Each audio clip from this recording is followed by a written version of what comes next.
বন্ধুরা, একজন লোভী মহিলা কুরবানির সমস্ত গোশত নিজের বাড়িতে রেখে দিল।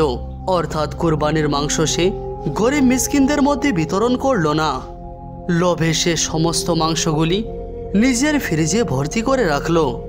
কিন্তু তারপরে আল্লাহ তাআলার কুদরতে সেই মহিলাটির সঙ্গে যা কিছু ঘটল সেটি শুনে আপনারাও অবাক হয়ে যাবেন।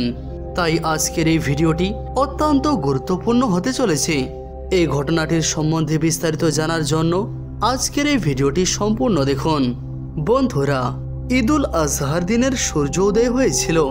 আজকের দিনে সালমা অনেক আনন্দিত ছিল। কেনই বা ভালো লাগবে না, কেননা আজ তো বকরিদ।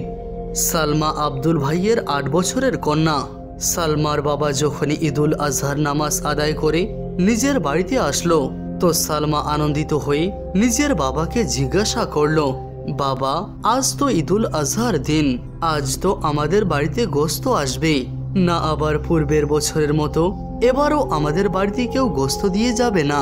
তো এটি শুনে আব্দুল ভাই তার কন্যা সালমাকে সান্ত্বনা দিয়ে বলল, হ্যাঁ হ্যাঁ বেটি, কেন কেউ গোশত দিয়ে যাবে না? অবশ্যই কেউ না কেউ গোশত নিয়ে আসবে। এবার তো আমাদের প্রতিবেশী ডাক্তার সাহেব কুরবানিতে অনেক একটি বড় গরু কুরবানি দেবে, আর মাস্টার সাহেবও তো কুরবানির জন্য ছাগল নিয়ে এসেছে। তারা অবশ্যই আমাদের জন্য গোশত নিয়ে আসবে। ধৈর্য ধরো বেটি, আমাদের বাড়িতে অবশ্যই গোশত আসবে। আর এই কুরবানির গোশত তো বিশেষ করে গরিব দুঃখীদের জন্যই বিতরণ হয়। আজ ইমাম সাহেবও মসজিদে এ বিষয়ে বক্তব্য দিচ্ছিলেন যে কুরবানির মাংসের 3টি ভাগ হয়, সেই 3 ভাগের মধ্যে 1 ভাগ গরিব দুঃখী লোকেদের জন্য। তো সেই ভাগ থেকে আমাদের বাড়িতে অবশ্যই গোশত আসবে। একটু ধৈর্য ধরো, আমাদেরকে কেউ না কেউ অবশ্যই গোশত দিয়ে যাবে। আল্লাহ তাআলার উপর ভরসা করো।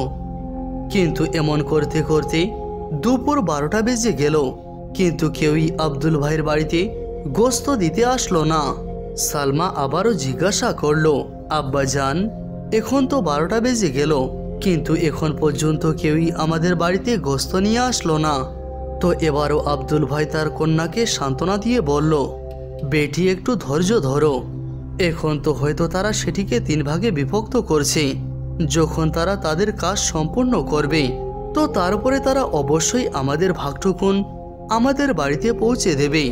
এটি শুনে সালমা বলল, বাবা, আমরা গরিবরা তো শুধুমাত্র বছরে একবারই গোশত খেতে পারি, আর ধনী লোকেরা তো সারা বছর গোশত খায়। সালমার মা এই কথাটি শুনে অনেক রেগে গেল, আর সে সালমাকে একটি থাপ্পড় মারল আর বলল, কেন তুমি বাবাকে বারবার বিরক্ত করছো? তুমি দেখতে পাচ্ছ না তোমার বাবা কত চিন্তিত হয়ে পড়ছে? তোমার এই ধরনের প্রশ্ন শুনে শুনে তোমার বাবা কিভাবে চিন্তিত হয়ে পড়ছে? এরপরে সালমার মা স্নেহের সঙ্গে সালমাকে বোঝাতে শুরু করলো, আমার প্রিয় বেটি, আমি টমেটো, পেঁয়াজ এবং রসুন কেটে রেখেছি। যখনই কেউ আমাদের বাড়িতে গোশত নিয়ে আসবে, আমি সঙ্গে সঙ্গে সেটিকে রান্না করে তোমাকে দিয়ে দেব। তারপরে তুমি মন ভরে খেয়ে নিও। একটু ধৈর্য ধরো আর আল্লাহ তাআলার উপর ভরসা রাখো। বন্ধুরা, এমন করতে করতে সন্ধ্যা নেমে আসলো, কিন্তু কেউই আব্দুল ভাইয়ের ওখানে গোশত নিয়ে আসলো না। এখন তো সালমার বাড়ির লোকজনেরাও অধৈর্য হয়ে গিয়েছিল, কেননা এখন তো সন্ধ্যা 6টা বেজে গেল।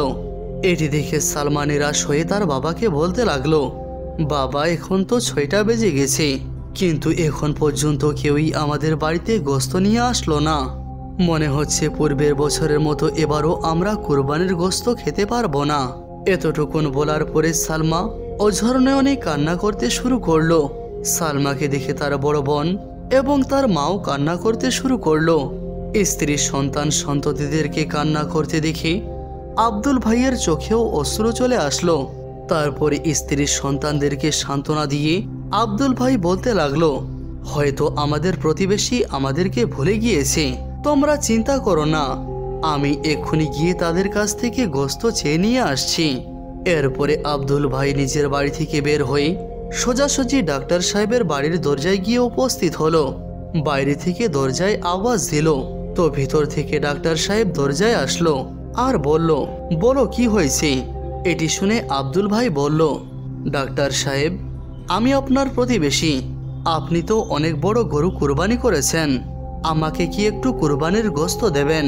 এটি শুনে ডাক্তার সাহেব মনে মনে অনেক ক্রুদ্ধ হলো আর মিথ্যা কাহিনী বানিয়ে বলল যে আমরা তো সমস্ত গোস্ত বন্টন করে দিয়েছি, অল্প একটু গোস্ত নিজের বাড়ির লোকজনদের জন্য রেখেছি।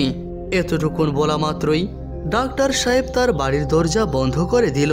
এটি দেখে আব্দুল ভাই নিরাশ হয়ে গেল আর ধীরে ধীরে নিজের বাড়ির দিকে অগ্রসর হলো। রাস্তায় সে মাস্টার সাহেবের বাড়ি দেখতে পেল, তো সে ভাবল একটু মাস্টার সাহেবকেও জিজ্ঞাসা করে দেখি, হতে পারে এখান থেকে কিছু কোরবানির মাংস পেয়ে যাই। এই ভেবেই আব্দুল ভাই মাস্টার সাহেবের দরজায় গিয়ে উপস্থিত হলো। বাইরে থেকে দরজায় আওয়াজ দিল, ভেতর থেকে মাস্টার সাহেব বেরিয়ে আসলো। মাস্টারকে দেখে আব্দুল ভাই বলতে লাগলো, মাস্টার সাহেব, আপনার বাড়িতে তো কোরবানি হয়েছে, আপনি কি একটু কোরবানির গোস্ত আমাকেও দিতে পারেন? এটি শুনে মাস্টার তার চোখ বড় করে বলল, তুমি এখানে অপেক্ষা করো, আমি বাড়ি থেকে শুনে এসে বলছি। এরপরে মাস্টার সাহেব বাড়ির ভিতরে গেল আর কিছুক্ষণ পরে একটি ক্যারিব্যাগ হাতে নিয়ে বেরিয়ে আসলো।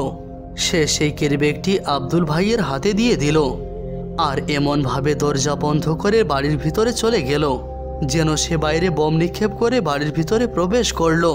যাই হোক, হাতে ক্যারিব্যাগ দেখে আব্দুল ভাই অনেক আনন্দিত হলো আর সে খুশি খুশি নিজের বাড়িতে চলে আসলো। আব্দুল ভাইয়ের হাতে গোস্তর ক্যারিব্যাগ দেখে তার বাড়ির লোকজনও অনেক আনন্দিত হলো। তারা তাড়াতাড়ি করে সে ক্যারিব্যাগটি নিয়ে যখন খুলে দেখলো, তো সেটি দেখার পরে সবাই কান্না করতে লাগলো, কেননা সেই ক্যারিব্যাগের ভিতরে দুইটি ছোট ছোট মাংসের টুকরো ছিল আর বাকি সমস্ত কিছু চর্বি এবং হাড় ছিল। এটি দেখে আব্দুল ভাই নিরাশ হয়ে তার বাড়ির লোকজনদের দিকে তাকিয়ে বলল, হয়তো এইবার আমাদের ভাগ্যে কুরবানির গোস্ত লেখা নেই। ইতিমধ্যে সালমার মা বলতে লাগলো, এত বড় নাশুকরা হয়ে যেও না, আল্লাহ তাআলা অনেক বড় রহমকারী। আমি টমাটোর এবং পেঁয়াজ কেটে রেখেছি, চলো আমি সেগুলি দিয়ে চাটনি বানিয়ে দিচ্ছি। আমরা এই চাটনি খেয়েই আল্লাহ তাআলার শুকরিয়া আদায় করব। বন্ধুরা, এরপরে সালমার মা চাটনি তৈরি করার জন্য রান্নাঘরে চলে গেল। ইতিমধ্যে বাইরে থেকে কার জন্য আওয়াজ আসলো, আব্দুল ভাই, আব্দুল ভাই। আব্দুল ভাই বাইরে গিয়ে দেখলো, তো দেখতে পেল যে বাইরে মনসুর চাচা দাঁড়িয়ে আছে।